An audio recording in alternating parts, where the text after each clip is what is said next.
Okey, bismillahirrahmanirrahim. Assalamualaikum warahmatullahi wabarakatuh. Jadi kita pada minggu ni kelas kita, kita akan masuk untuk topik yang baru iaitu subtopik yang baru, itu perpuluhan positif dan perpuluhan negatif.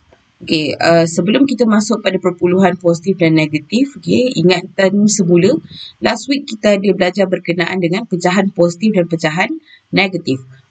Dan saya dapati ada yang boleh jawab, ada juga yang masih bermasalah dengan memegang konsep pecahan algebra. Ada yang PM saya tanya macam mana nak buat. Pada yang PM saya tapi saya tak respon, macam saya cakap, kalau awak ada masalah berkenaan soalan, awak jangan tanya kat Telegram, awak tanya dekat WhatsApp saya, tapi hantar tugasan dalam Telegram. So tak ada masalah dengan slide awak nampak semua slide saya kan? Okay, good. Okay, so kita sambung sikit. Sebelum kita mulakan, kita ulang kaji sikit. Pengiraan melibatkan gabungan operasi bagi pecahan positif dan pecahan negatif. Sebenarnya bila kita ulang kaji berkenaan dengan pecahan positif dan negatif, konsep, awak nampak. Konsep kita gunakan adalah konsep BODMAS. BODMAS ini masih macam biasalah, bracket atau bahagi atau darab atau tambah dan tolak. Dia ada term dalam bahasa Melayu dia, tapi saya tak jumpa lagi. So sekarang ni kita masih kekal dengan word BODMAS. So pecahan perlu diselesaikan dengan kaedah tertentu. Apa yang dimaksudkan dengan kaedah tertentu? Bila pecahan itu, bila operasi tambah dan tolaknya, kita mesti menggunakan konsep yang sama, iaitu menyamakan penyebut terlebih dahulu. Macam awak belajar daripada sekolah rendah dulu, pecahan itu tak boleh diselesaikan tanpa menyamakan penyebut. So itu untuk tambah tolak lah, senang je sebenarnya. Dan seterusnya adalah bagi pendaraban. Pendaraban lebih mudah. Contoh, awak ada 1/2 darab 1/2. Awak darab je, 1 dengan 1, 2 dengan 2. So awak akan dapat jawapan 1/4. Darab paling mudah lah. Kalau awak tanya saya, kita boleh darab je apa yang kita nampak depan mata. So next adalah bahagian pembahagian. Pembahagian dia sedikit complicated. Itu pun pada langkah pertama sahaja. Ada yang baru masuk. Sekejap so untuk pembahagian, kita gunakan konsepnya. Yang pertama, mungkin masa awak sekolah rendah dulu, cikgu awak cakap darab silang atau terbalikkan. Dia cakap macam tu. Tapi bila darab silang, ada masalah yang keliru. Bila dah darab, jawapan nak bubuh dekat pengangka ke kat penyebut. Jadi suka saya guna konsep. Yang pertama adalah dalam pembahagian, awak tukarkan operasi bahagi itu kepada darab. Lepas tu sebelah kanan, biasanya kita ada kiri dan kanan kan. Sebelah kanan awak tu, awak tukarkan penyebut dan pengangka tu terbalik. Yang mana jadi pengangka duduk dekat penyebut, yang mana jadi penyebut akan jadi pengangka. Dan seterusnya, teruskan dengan kaedah darab yang biasa. So itu adalah orang kata ulang kaji sikit lah berkenaan dengan pecahan. Saya rasa ada yang pada awal-awal ni semua rasa senang. So untuk yang seterusnya akan jadi lebih susah sikit bila kita tiba-tiba dalam awak punya sebutan itu ada huruf. Itu next topik kita akan jumpa. So next. Hari ini kita akan masuk mewakilkan perpuluhan positif dan perpuluhan negatif pada garis nombor. Actually benda ni sama macam pecahan, yang mana perpuluhan positif adalah lebih besar dari sifar dan perpuluhan negatif adalah lebih kurang dari sifar. So ini yang kita maksudkan dalam garis nombor. Kelas, dalam garis nombor kita ada kosong, kita ada bila ke kanan, dia akan jadi nilainya lebih besar. 1, 2, 3 dan sebagainya. Untuk ke kiri pula, dia akan jadi 1, 2, 3 juga. Tapi dia ada negatif. So awak kena ingat, bila ada negatif 0.1, nilai dia lebih besar sebenarnya daripada negatif 0.5. Memang kita nampak, nilai 0.5 itu besar. Tapi masalahnya adalah, dia ada negatif. So bila dia ada bawa nilai negatif, walaupun nilai itu kita nampak besar, bila dia ada negatif, maksudnya dia lagi kecil daripada asal. Dia lagi kecil daripada 0.1. Di sebaliknya pula dengan kes kalau sebelah kanan di mana nilai positif 0.5 terang-terang lebih besar daripada 0.1. Okay. So next. Okey, kita pergi pada contoh. Wakilkan perpuluhan yang berikut pada garis nombor. Okey kelas, bila dia bagi awak soalan macam ni, okey, 0.7, negatif 0.5, negatif 0.8, 0.2 dan negatif 1.3. Apa yang saya suka buat bila dapat soalan macam ni adalah yang pertama, dalam menyusun nombor pada garis nombor, kita perlu tahu dulu nilai sebenar dia. Nilai sebenar yang saya maksudkan adalah positif dan negatif itu. Okey, sebab apa saya cakap berkenaan ini? Sebabnya ramai yang hantar jawapan pada saya, okey, dia nampak 0.8 contoh sedangkan dalam soalan ini ada kod negatif kan. Dia pergi susun 0.8 tu dekat kedudukan positif. Sedangkan 0.8 ada negatif. Okey, so awak macam mengabaikan negatif itu sebab awak nampak 0.8 itu lebih besar. So kena hati-hatilah. Negatif itu memainkan peranan dekat mana kedudukan dia pada garis nombor. So jangan diabaikan negatif tu. Okay. So seterusnya kita susun secara turutan menaik terlebih dahulu. Kenapa saya cakap menaik? Okay. Sebab bila kita susun menaik, kita akan nampak nilai mana paling kecil dan nilai mana yang paling besar. Okay, so yes, dalam contoh buku teks ni dia tak susun pun, dia terus masuk je. Okay, tapi suka saya buat macam ni sebab kita nak elakkan kesalahan. Okay, kalau basic awak agak lemah untuk menentukan positif negatif, so dia akan jadi masalah untuk akan datang. Okay, so first, kalau siapa yang mahir boleh go through lah, boleh terus pergi. Tapi siapa yang rasa dia kurang mahir, tak salah awak buat step by step. Untuk akan datang, awak dah maju, awak tak perlu dah buat step by step, boleh teruskan. Okay, so bila kita ada 0.7, negatif 0.5, negatif 0.8, 0.2 dan negatif 1.3. Okay, terang-terang dalam ni, bila kita nak turun, nak susun ikut menaik, maksudnya kena dari kecil. Bila kecil, negatif dengan positif, siapa kecil, siapa besar? Negatif kecil, positif besar. Betul? Okay, good. So, sekarang ni nombor yang ada negatif ada 3. Negatif 0.5, negatif 0.8 dan negatif 1.3. Okay. So, antara 3 ni yang mana paling kecil? 0.8, ada yang cakap 1.3. Okay. So, daripada sini sebenarnya, ini saya cakap.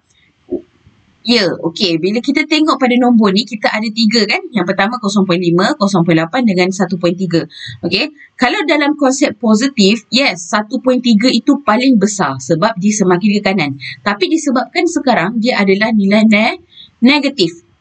Yes, bila dia nilai negatif, maka dia sebenarnya, walaupun kita nampak 1.3 itu besar, dia sebenarnya adalah yang paling kecil. Okay, ini yang selalu jadi masalah. Okay, so yang paling kecil pertama adalah negatif 1.3. Okay, lepas tu 0.8 dengan 0.5. Ada negatif. Siapa yang kecil antara dia? 0.8 ke 0.5? Baik, 0.5. Negatif 0.8. Okay. Sebab negatif 0.8 ini lebih kecil daripada 0.5. So, yang pertama negatif 1.3. Yang kedua negatif 0.8. Yang ketiga baru negatif 0.5. Okay. So, sekarang kita tengok positif. Kita ada 2 nilai. 0.2 dengan 0.7 kan? Okay, sorry saya guna point dan kejap saya guna perpuluhan. Okay, so bila daripada sini, okay, 0.2 dengan 0.7, okay, nilai dah positif. So, terang-terang lah kita nampak 0.2 lebih besar daripada lebih kecil daripada 0.7. Okay, selepas awak dah susun, baru awak masukkan dalam ni, garis nombor ni. Okay. Ya, bila awak buat garis nombor macam ni, okay, cantiknya awak tengok daripada latihan ni kan. Cantiknya dia dah bagi 2.0, 1.0, 0 dengan 1.0. Okay. So, yang dia bagi itu, dia tulis dengan pen hitam pekat tu kan. Okey. So, bila awak perasan, di antara 0 dengan 1.0, dia ada 10 senggat dekat tengah-tengah tu. Betul? Yang mana dekat situlah kita masukkan kita punya nilai perpuluhan. So, perpuluhan 2. Okay. Selepas kosong adalah 0.1. So, ada ke dalam soalan kita 0.1? Tak ada. So, tak payah tulis 0.1. Terus pergi kepada 0.2. Okay. So, seterusnya lepas 2, 0.3, 0.4, 0.5, 0.6. Lepas tu ada 0.7 yang mana benda tu ada dalam soalan. Okay. Yang tak ada, tak perlu awak masukkan. Kita cuma masukkan nilai yang ada dalam soalan sahaja. Okay. So, lepas tu, bila kita mengundur pula, sebelum kosong adalah negatif 0.1. Seterusnya, negatif 0.2. Negatif 0.3. Negatif 0.4, barulah kita jumpa negatif 0.5. Okay? Dan awak sambung sampai jumpa 0.8 dan awak akan jumpa yang terakhir negatif 1.3. So, dari garis nombor ni baru awak nampak. Rupanya negatif 1.3 memang betul. Nilai dia lebih kecil.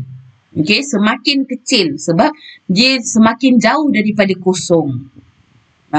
Okay. So, ingat saya cakap, semakin ke kanan, semakin besar nilai dia. So, dari kosong, bila kita ke kanan, nilai kita akan besar. Tapi, kalau semakin ke kiri, nilai akan semakin kecil.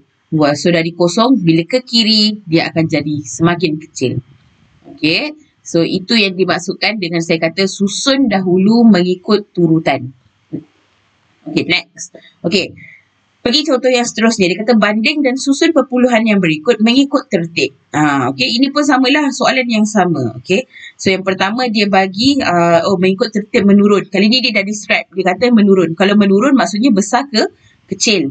Okay. So, dia bagi negatif 1.6, 0.5,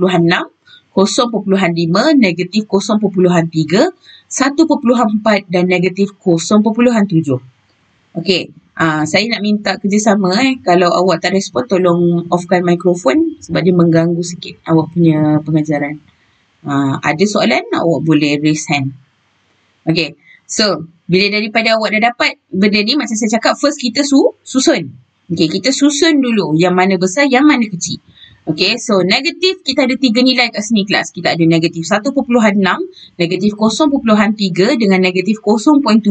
Yang mana paling kecil? Antara 3 tu yang mana paling kecil? Good. Negatif 1.6. Good. Okay. Lepas tu, besar sikit daripada 1.6. Yang mana? 0.7 ke 0.3?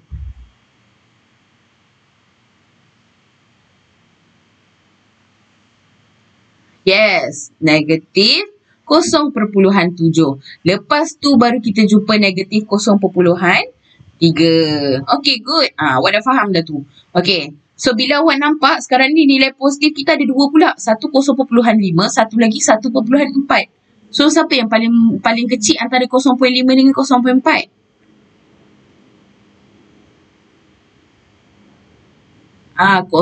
Soalan saya adalah siapa yang kecil antara dia.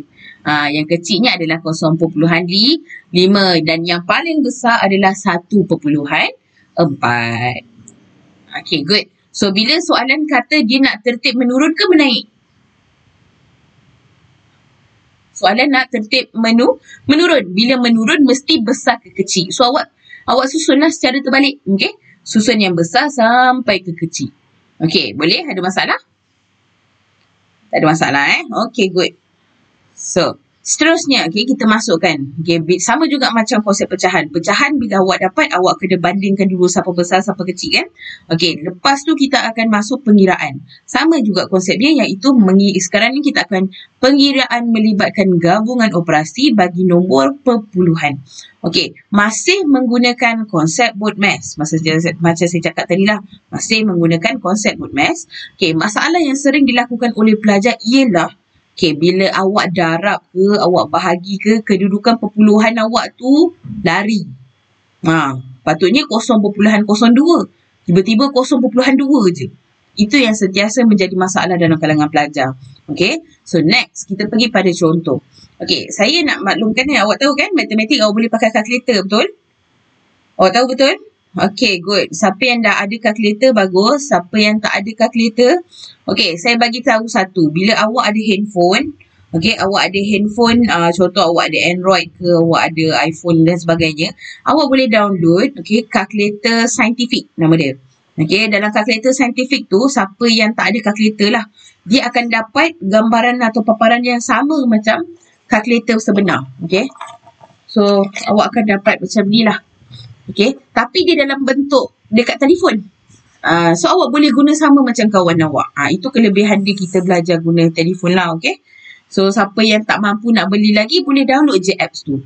Okay, so bila awak dah dapatkan ini, okay, first class, kita tengok soalan yang pertama. Dia bagi negatif 3.5, okay, tolak negatif 6.5 kali 0.2. Okay, sekarang awak dah masuk sekolah menengah, betul? Bila awak dah masuk sekolah menengah, jalan kerja awak perlulah lebih matang, okay? Perlulah lebih cara sekolah menengah punya style lah. Okay? Tak perlu lagi awak buat congak macam awak buat skor rendah dulu. Okay, itu saya cakapkan kelebihannya kalau awak pakai kalkulator. Okay, so daripada soalan ini, kita kena selesaikan, okay? Kalau kita ikut tertib BODMAS, kita kena guna kurungan dulu, betul? So dalam kurungan, lepas tu kita akan jumpa darab dan bahagi.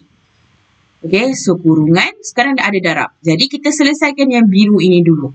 Okay, apa yang saya nak awak buat adalah, pada sesiapa yang ada kalkulator, okay, ataupun awak nak buat kerja rumah lepas ni kan, awak tak perlu, okay, tak perlu tunjuk jalan kerja ini dalam kaedah congaknya dalam buku. Awak terus buat macam sebelah ni. Okay, sama dengan 3.5 tolak. Yang mana tak dikacau tadi, kita salin je balik. Okay, yang ni awak boleh tekan kalkulator. Okay, tekan kalkulator sama macam soalan. Okay, bila soalan kata ada kurungan, so awak masukkan kurungan negatif 6.5 tutup kurungan kali 0.2. So awak akan dapat jawapan dia dalam pecahan. Okay. Saya pesan tolong tutup mikrofon awak kalau tak ada apa-apa. Dia mengganggu sesi pengajaran. Okay. Okay. So sekarang jawapan kita ada dalam bentuk pecahan. Sekarang ni soalan kita sedang dalam perpuluhan. Jadi kita tukar jawapan daripada pecahan itu kepada perpuluhan. So awak akan jumpa button S kepada D. Dia biasanya duduk dekat atas AC punya button. Okay. So bila awak tekan, dia akan keluar jawapan negatif 1.3. So awak tinggal masuk sahaja negatif 1.3 dalam awak punya jalan kerja. Okay. So negatif, kita akan dapat positif. Good. Ingat lagi, bagus. So sekarang ni negatif jadi positif sebab itu kat tengah-tengah ni dah jadi tambah. So tambahkan aja lah 3.5 tambah 1.3, maka dapat jawapan akhir 4.8. Okay. Dia lebih mudah sebenarnya. Sebab apa? Sebab awak dah tak perlu dah tunjuk jalan kerja, bentuk lazim dan sebagainya. Okay. Sebab kelebihan sekarang awak boleh guna kalkulator. Okay. Kenapa? Saya bukan tak menggalakkan awak untuk congak. Okay. Congak is bagus. Okay. Tapi kenapa saya galakkan awak guna kalkulator? Sebab bila awak tak biasa guna kalkulator, akan jadi masalah bila awak nak exam. Okay. So awak kena biasakan guna kalkulator. Kalkulator ada banyak jenis. Ini latest lah. Okay, yang latest ni memang boleh pakai sampai SPM. Yang mana ini yang paling canggih. Kita tinggal nak set masuk je dapat jawapan. Okay, tapi kalau tak mampu, mungkin mahal sangat, beli yang biasa. Okay, tapi still dia cakap kat dia kalkulator saintifik. Jangan beli kalkulator yang kat kedai Cina tu. Yang ada basic tu.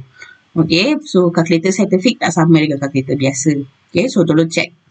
Okay, next. Kita pergi kepada soalan yang kedua, B. Okay, 7.23 tambah 2.77 bahagi negatif 0.8. Okay, so first kita kena settlekan yang dalam kurungan yang pertama. Yang mana yang dia birukan ni. Okay, sebab dia dah siap-siap dah benda tu dalam kurungan yang perlu diselesaikan.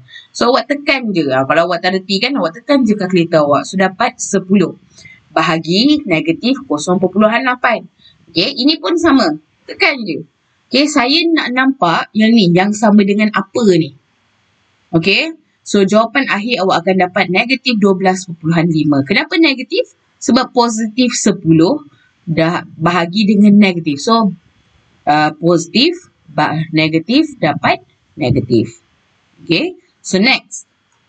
Okay, next. Kita ada negatif 3.7 tambah 4.25 tambah 2.85 darab pula 0.3. Oh, makin banyak.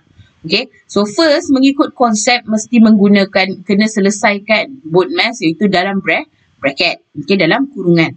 So, bila awak selesaikan dalam kurungan, awak akan dapat jawapan di 7.1.